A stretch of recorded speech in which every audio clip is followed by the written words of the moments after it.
बड़े प्यार से कहना, धन निरंकार जी।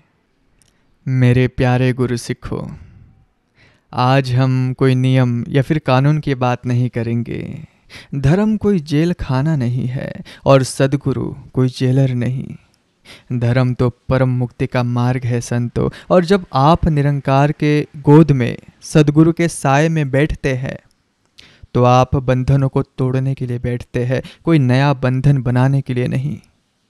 लेकिन अक्सर ऐसा होता है कि हम एक सोने की जंजीर को लोहे की जंजीर से बदल देते हैं और सोचते हैं कि हम आज़ाद हो गए।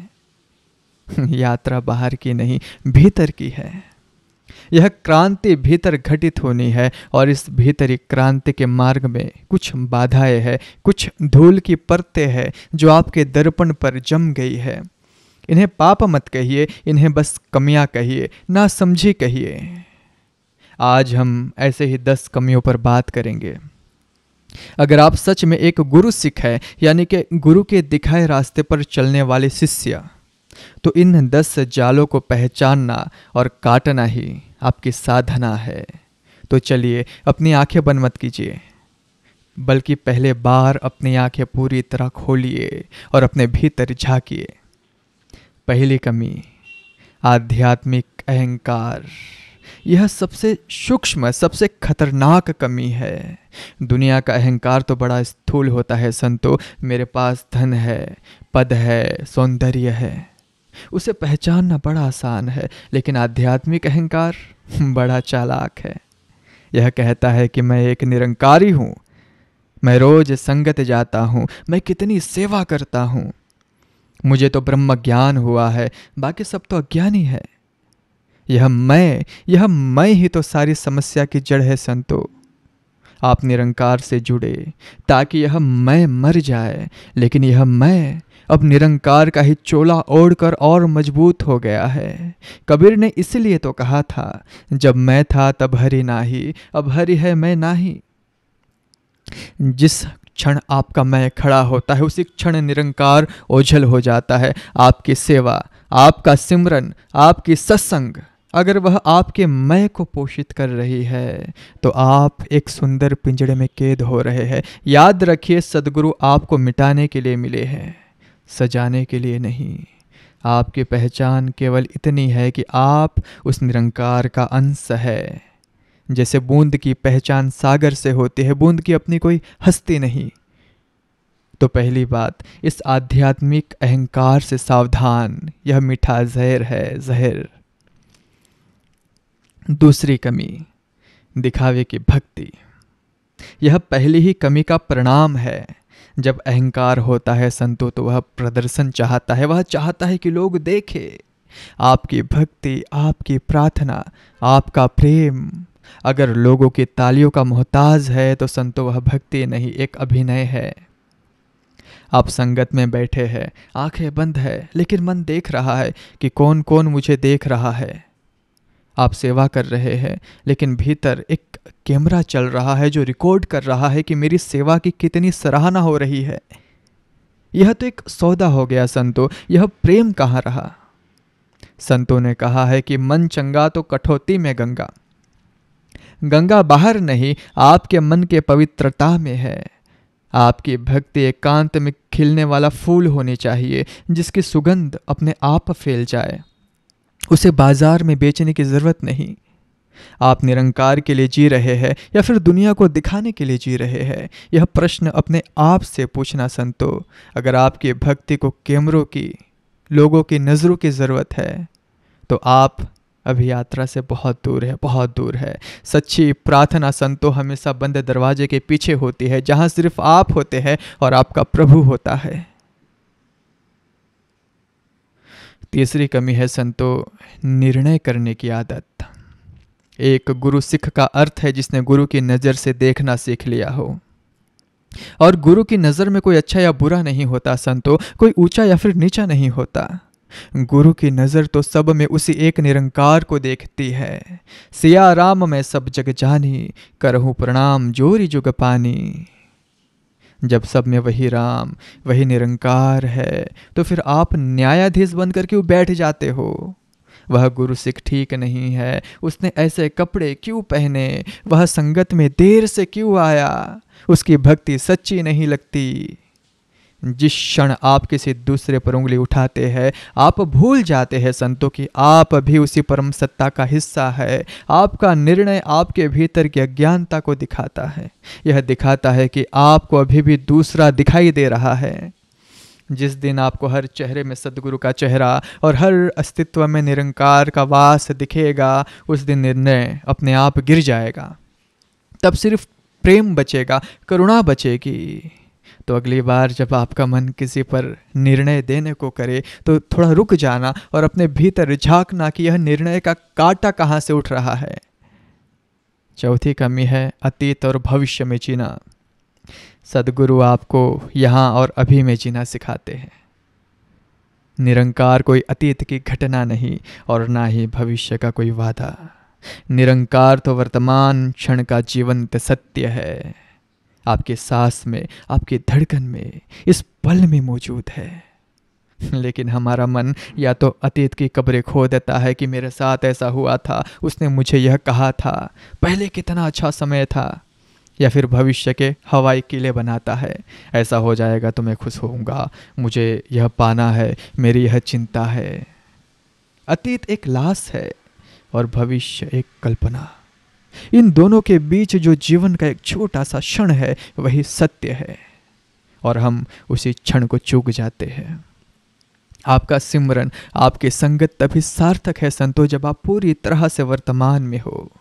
अगर आप सत्संग में बैठकर घर की चिंता कर रहे हैं या फिर पुरानी बातें याद कर रहे हैं तो आपका शरीर तो संगत में है पर आप वहां नहीं है।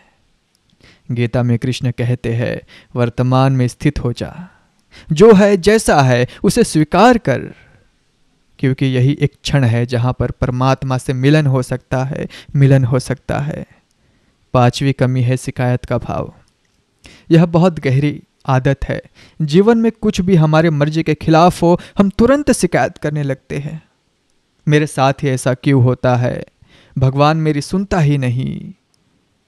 एक गुरु सिख का मूल मंत्र है, तेरा भाणा मीठा लागे, यानी कि जो तेरी इच्छा है वह मुझे मीठी लगती है, स्वीकार है।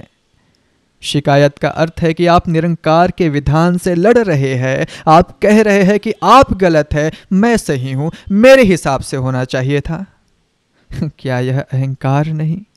अस्तित्व आपसे ज्यादा जानता है। जिस शक्ति ने करोड़ों सूर्य और तारों को संभाल रखा है, क्या वह आपकी छोटी सी जिंदगी को नहीं संभाल सकता? शिकायत आपके और निरंकार के बीच एक दीवार खड़ी कर देती है। यह अविश्वास का प्रतीक है संतो, मत करो। जहां समर्पण है वहां शिकायत नहीं हो सकती, वहां सिर्फ धन्यवाद का भाव होता है। जो मिला उसका धन्यवाद, जो नहीं मिला शायद वह मेरे लिए अच्छा नहीं था, इसलिए उसका भी धन्यवाद। इस भाव को शुक्राना कहते हैं संतो। जिस दिन आपके भीतर से हर शिकायत मिट जाएगी और सिर्फ शुक्राना बचेगा, समझ लेना कि आप गुरु सिख होने के मार्ग पर सही कदम बढ़ा रहे हैं। तो मेरे प्यारो, अब तक हमने इन 5 कमियों पर बात की है। आध्यात्मिक अहंकार, दिखावे की भक्ति, निर्णय का भाव, अतीत भविष्य की दौड़ और शिकायत का कांटा। अगर आपने ईमानदारी से अपने भीतर झांका है तो आपने उन्हें कहीं ना कहीं पाया जरूर होगा, और उन्हें पाना ही संतो उनसे मुक्ति की शुरुआत है।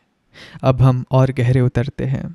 अब हम उन 5 सूक्ष्म जालों की बात करेंगे जो अक्सर साधक को अंतिम छलांग लगाने से रोक देती है। यह यात्रा और भी निजी और भी भीतरी होने वाली है। बड़े ध्यान से सुनना, अपने मन के सारे दरवाजे खोलकर सुनना। छठी कमी, आसक्ति, अटैचमेंट। आप कहेंगे हम तो निरंकार से जुड़े हैं, हमें किस चीज़ की आसक्ति होगी? यही तो सबसे बड़ा भ्रम है। आसक्ति सिर्फ धन, परिवार या फिर संसार से नहीं होती। साधक को सबसे ज़्यादा आसक्ति अपने साधन से हो जाती है। आपको निरंकारी होने से आसक्ति हो जाती है। आपको संगत से, सेवा से, यहाँ तक कि सद्गुरु के भौतिक स्वरूप से भी गहरी आसक्ति, मोह हो सकती है। याद रखना, नाव सिर्फ नदी पार करने के लिए होती है, उसी प्रकार सद्गुरु, मिशन, संगत, यह सब एक सुंदर नावें है जो आपको भवसागर से पार ले जाने के लिए मिली है। लेकिन अगर आप नाव से ही मोह करने लगे और किनारे को भूल गए तो यात्रा कभी पूरी नहीं होगी। आपका लक्ष्य निरंकार है, निरंकारी का ठप्पा नहीं। गीता कहती है कर्मण्य अधिकारस्ते मा फलेषु कदाचन। कर्म करो पर फल से आसक्त मत हो। सेवा करो क्योंकि वह तुम्हारा स्वभाव है, आनंद है। उससे कोई पहचान, कोई पद, कोई सम्मान पाने की आसक्ति मत पालो। जिस दिन आपकी सेवा, आपका सिमरन, आपकी भक्ति बिना किसी आसक्ति के एक फूल की तरह खिलेगी जो बस अपनी सुगंध लुटाता है, उस दिन आप सही अर्थों में गुरु सिख हो। 7वीं कमी है भय यानी फियर। प्रेम और भय एक साथ नहीं रह सकते संतो। जहां प्रेम है वहां भय नहीं है, जहां भय है वहां प्रेम का केवल धोखा है। एक गुरु सिख जो जानता है कि यह निरंकार ही हर पल हर सांस में उसके साथ है, उसे भय किस बात का? मौत का भय? मौत तो शरीर की होती है और आप शरीर नहीं हो। अपमान का भय? आपकी पहचान तो निरंकार से है, उसे कौन अपमानित कर सकता है? कुछ खोने का भय? जब सब कुछ उसी का है तो फिर आपका तो कुछ था ही नहीं जो खो जाएगा। गुरुवाणी का महावाक्य है निर्भव निर्वेर, बिना भय के, बिना वेर के। भय हमेशा भविष्य की कल्पना से पैदा होता है, कल क्या होगा। और गुरु सिख तो आज में जीता है, इस पल में जीता है। जिसके हाथ में सदगुरु का हाथ हो, जिसकी नज़र निरंकार पर टिकी हो, उसकी ज़िंदगी से भय ऐसे विदा हो जाता है जैसे सूरज के उगने पर अंधेरा विदा हो गया हो। तो अपने भीतर झांकना, आप किस किस चीज़ों से डरते हैं। आपके भय ही आपको बताते हैं कि आपकी आसक्तियाँ कहाँ कहाँ लगी हुई है। हर भय पर चोट करो, प्रेम की चोट करो। 8वीं कमी है संतो ज्ञान का बोझ, अनुभव का भाव। यह कमी पढ़े लिखे में ज़्यादा होती है। वे शास्त्रों को जानते हैं, संतों की वाणी उन्हें कंठस्थ होती है, वे घंटों तक ब्रह्म ज्ञान पर बोल सकते हैं। लेकिन यह सब उधार है, तोते की तरह रटा हुआ। ज्ञान और अनुभव में उतना ही फर्क है जितना जल शब्द और प्यास बुझाने वाले असली जल में होता है। आप जल जल चिल्लाकर अपनी प्यास नहीं बुझा सकते। आपने सुन लिया एक तू ही निरंकार, आपने मान भी लिया, आप इसे दोहराते भी हैं, पर क्या आपने इसे जिया है? क्या एक क्षण को भी आपके भीतर से मैं और तू का भेद मिटा है? क्या आपने किसी की आंखों में झांक कर उसे निरंकार के दर्शन किए हैं? अगर नहीं तो आपका ज्ञान एक बोझ है, एक अहंकार है। वह आपको सत्य के करीब लाने के बजाय सत्य से और दूर ले जा रहा है, क्योंकि आपको यह भ्रम हो गया है कि मैं जानता हूं। और जो यह मान लेता है कि मैं जानता हूं, उसके सीखने के सारे दरवाजे बंद हो जाते हैं। एक गुरु सिख ज्ञानी नहीं, एक निर्दोष सरल खोजी होता है। वह जानता कम है, जीता ज़्यादा है। अपने ज्ञान के बोझ को उतार फेंकिए संतो, उतार फेंकिए और अनुभव के आकाश में उड़ान भरिए। अब 9वीं कमी है प्रेम में शर्त यानी कंडीशनल लव। यह बहुत ही सूक्ष्म जाल है संतो, बहुत सूक्ष्म। हम कहते हैं सबसे प्रेम करो, लेकिन हमारा प्रेम शर्तों से बंधा होता है। अगर आप मेरी बात मानोगे तो मैं आपसे प्रेम करूँगा। अगर आप हमारे जैसे हो तो आप हमारे अपने हो। जो सेवा करते हैं वे अच्छे हैं, जो नहीं करते वे उतने अच्छे नहीं हैं। यह प्रेम नहीं संतो, यह व्यापार है, यह एक सौदा है। निरंकार का प्रेम कैसा है? क्या वह सूरज से कहता है कि तू सिर्फ अच्छे लोगों पर ही रोशनी करना, बुरे लोगों पर मत करना? क्या हवा से कहता है कि तू सिर्फ संतों को ही सांस देना? उसका प्रेम बिना शर्त के बरस रहा है, देखो तो सही, हर किसी पर, हर जगह। एक गुरु सिख का प्रेम ही निरंकार के प्रतिबिंब होना चाहिए, बिना शर्त के, बिना सीमा के। जब आप कहते हैं कि तू ही निरंकार, तो इसका अर्थ है कि सामने वाले में और आप में कोई भेद नहीं। तो फिर शर्त कैसी, घृणा कैसी, ईर्ष्या कैसी? अपनी ही परछाई से कोई घृणा कैसे कर सकता है? जिस दिन आपका प्रेम हर शर्त से आज़ाद हो जाएगा, उस दिन आप पाएंगे कि प्रेम आप कर नहीं रहे, बल्कि आप स्वयं प्रेम बन गए हैं। और 10वीं और शायद सबसे महत्वपूर्ण कमी है संतो साधना में आलस्य यानी लेजीनेस इन प्रैक्टिस। अक्सर ऐसा होता है कि ब्रह्म ज्ञान मिल गया, जोश जोश में कुछ दिन संगत गए, सेवा की, सत्संग किया और फिर धीरे धीरे सब सामान्य। जीवन की भागदौड़ में साधना पीछे छूट गई। यह आध्यात्मिक आलस्य है। संतो कबीर ने कहा था, काल करे सो आज कर, आज करे सो अब। यह सिर्फ दुनिया के कामों के लिए नहीं, आध्यात्म के लिए तो और भी ज़्यादा सत्य है। क्योंकि मन बड़ा धोखेबाज है, वह हमेशा टाल मटोल करता है। वह कहता है कल से करेंगे, और वह कल कभी नहीं आता। साधना का अर्थ केवल 1 घंटे की पूजा या फिर सिमरन नहीं, साधना का अर्थ है 24 घंटे का होश। आप चल रहे हैं, खा रहे हैं, बात कर रहे हैं, हर पल आपको उस निरंकार की याद बनी रहे, आपकी हर सांस सिमरन बन जाए, आपका हर कर्म सेवा बन जाए, और आपका पूरा जीवन ही एक जीवंत संगत बन जाए। इसके लिए सतत प्रयास चाहिए, एक प्यास, एक लगन चाहिए। जैसे एक प्रेमी अपने प्रेमिका को एक पल भी नहीं भूलता, वैसे ही गुरु सिख को निरंकार की याद हर पल बनी रहनी चाहिए।